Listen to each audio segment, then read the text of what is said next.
Le salió como 1000 y algo. Conectar todo el desmadre que tenía. Y después le venía otro vídeo, y el pendejo lo pagaba.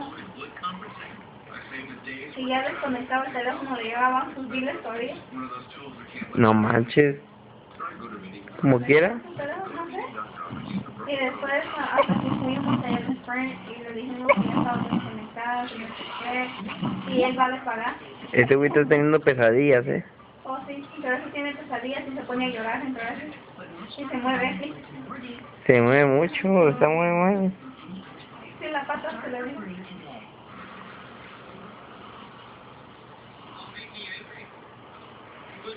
Pagó como $1000.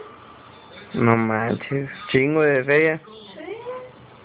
Sí, porque me recuerdo que fuimos como unas 4 veces allá al Sprint. ¿Y qué le dijeron?